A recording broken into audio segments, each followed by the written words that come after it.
Olá, hoje a gente mergulha em 1 Reis, capítulo 19. A história começa assim.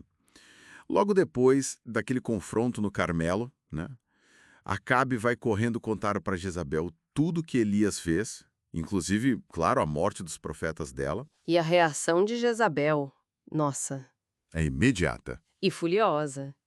Ela manda um recado direto para Elias, tipo uma ameaça de morte mesmo. Exato. Algo como: que os deuses me castiguem, se amanhã, a esta hora, eu não fizer com a sua vida o mesmo que você fez com o deles. Bem direto ao ponto. E aqui que a coisa muda completamente, né? Elias, que acabou de ter aquela vitória espetacular, que chamou fogo do céu, Sim. que enfrentou centenas de profetas. Pois é. Agora ele fica com medo. Medo de verdade, por causa da ameaça de uma pessoa. E foge para salvar a própria vida. Isso mostra muito, sabe, a vulnerabilidade humana ali, lado a lado com a fé. É impressionante. Ele vai para Berseba, deixa o servo dele lá e entra sozinho no deserto. Anda um dia inteiro. Sozinho. Imagina o estado mental dele.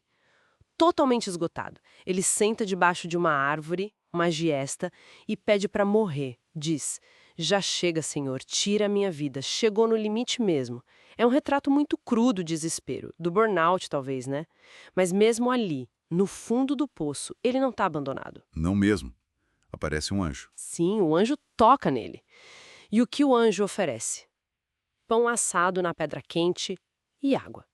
Coisas básicas, mas essenciais. E não só uma vez. 2 vezes e com uma instrução, né? Levanta e come, porque a sua viagem vai ser longa. É um cuidado muito prático. Exato. Não é só um consolo, é força para continuar. Deus providencia o necessário bem no meio da crise. E com essa força, ele caminha. 40 dias e 40 noites. 40 dias, uma jornada simbólica, né? Até Horebe, o monte de Deus. Um lugar super importante na história de Israel. Lá, ele entra numa caverna para passar a noite. E é na caverna que vem a palavra do Senhor. A pergunta-chave: o que você está fazendo aqui, Elias? Aham. Essa pergunta ecoa. Com certeza. E a resposta de Elias é um lamento. Ele diz que foi muito zeloso por Deus, mas que o povo de Israel abandonou a aliança, derrubou os altares, matou os profetas E ele acha que é o único que sobrou. e que agora querem matar ele também. Ele se vê completamente sozinho. Isso. Uma mistura de zelo genuíno com uma sensação de isolamento total, talvez até um pouco de autocomiseração. E aí vem a parte mais, assim, cinematográfica talvez. Deus manda ele sair da caverna. E passa um vento fortíssimo que quebra as pedras. Depois um terremoto. Depois fogo. Manifestações de poder incríveis, coisas que a gente normalmente associaria à presença de Deus, né? Exatamente. Mas o texto faz questão de dizer: o Senhor não estava no vento, nem no terremoto, nem no fogo. Onde ele estava então? Depois de tudo isso, Veio um murmúrio suave, uma brisa leve. É ali que a presença divina se manifesta. moça, No silêncio, depois do caos. pois é. Talvez uma indicação de que Deus muitas vezes fala mais claramente na quietude, né? Não no barulho das grandes crises espetaculares. Elias ouve esse murmúrio, cobre o rosto com o manto e vai até a entrada da caverna.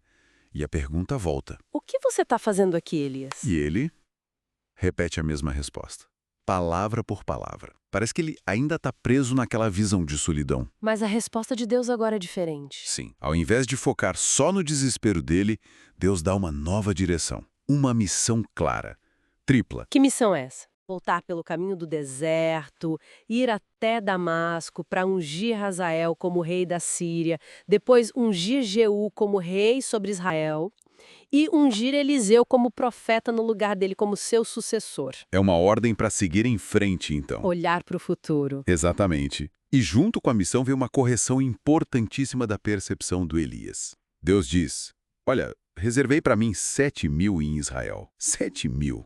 7.000, todos os que não dobraram os joelhos para Baal. Que revelação! Nossa, isso muda tudo. Ele não estava sozinho, nem perto disso. De jeito nenhum. Existia uma comunidade fiel que ele não via, mas que Deus conhecia. E isso deve ter sido Um alívio e um choque ao mesmo tempo para ele. Mostra como nossa visão pode ser limitada, né? Especialmente na crise. Com certeza. E aí Elias parte para ação. Ele encontra Eliseu. E a cena é bem interessante. Eliseu está arando a terra.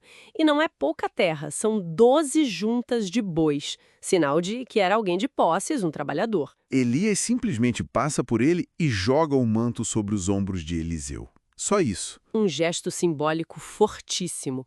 Um chamado claro, sem palavras. E a reação de Eliseu? É radical.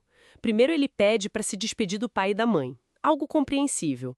Mas depois, O que ele faz? ele pega os bois que ele usava para arar, abate os animais e usa a madeira do próprio equipamento de arar como lenha para cozinhar a carne. Nossa, ele destrói a ferramenta de trabalho dele. Exatamente. E oferece a carne para o povo que estava ali.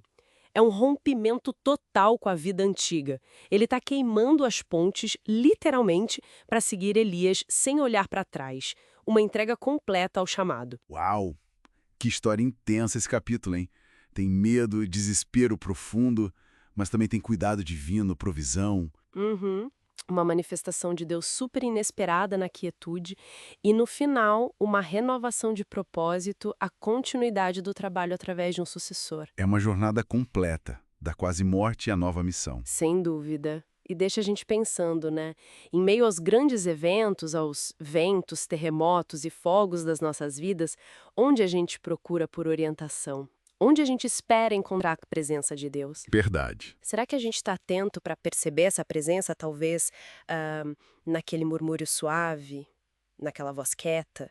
Ou talvez nas tarefas simples que Deus coloca diante da gente, mesmo quando a gente se sente esgotado, sozinho no fim da linha? Fica essa reflexão.